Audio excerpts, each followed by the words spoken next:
రోడ్ల మీదకి వచ్చి బ్యానర్లు పట్టుకొని గొంతుకులు కూసేస్తాం. శాంతి భద్రతలను ఏమాత్రం క్షీణిస్తే చిన్నపాటిది కూడా సహించం. మీకు బలంగా తెలియజేస్తాం ప్రజలందరికీ కూడా. ఏమయ్యా పవన్ కళ్యాణ్, తోలు తెత్తా తిత్తి తెత్తా ఇట్లాంటి పిచ్చి పిచ్చి మాటలు మాట్లాడేవో కదా. ఇదే విజయవాడలో 2000 మంది గంజాయి బ్యాచ్, బ్లేడ్ బ్యాచ్ ర్యాలీలు చేసుకుంటా రోడ్ల మీద వీరంగం సృష్టిస్తుంటే తోట తాట తాట తేట తోట గీత అన్ని తీసేటటువంటి ఏమన్నా కార్యక్రమం చేసే దమ్మేమన్నా ఏడి చచ్చిందా నీకని అడుగుతాం.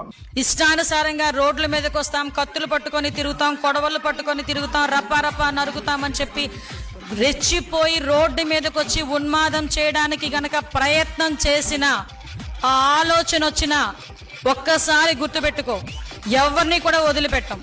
ప్రతి ఒక్కరిని ప్రజలకి ఎగ్జిబిట్ చేస్తాం. జేసీబీతో వీరంగం సృష్టిస్తున్నారు, నో కేసులు. అదే వైఎస్ఆర్ కాంగ్రెస్ పార్టీ ఫ్లెక్స్ కడితే కేసు, కేక్ కట్ చేస్తే కేసు, జేసీబీతో వీళ్ళు రోడ్లు ధ్వంసం చేసినా నో కేసులు. ఎంత దారుణమైనటువంటి పరిస్థితి రాష్ట్రంలో ఉందనడానికి ఇది నిదర్శనం కాదా? విజయవాడ నడి రోడ్డు మీద వీరంగం సృష్టిస్తుంటే గంజాయి బ్లేడ్ బ్యాచ్ పోలీసులు నోరు మూసుకొని కూర్చోవాల్సినటువంటి పరిస్థితి. గొప్ప హోంమంత్రి, గొప్ప ముఖ్యమంత్రి, గొప్ప పరిపాలన, ఇది కదా మంచి ప్రభుత్వం అంటే.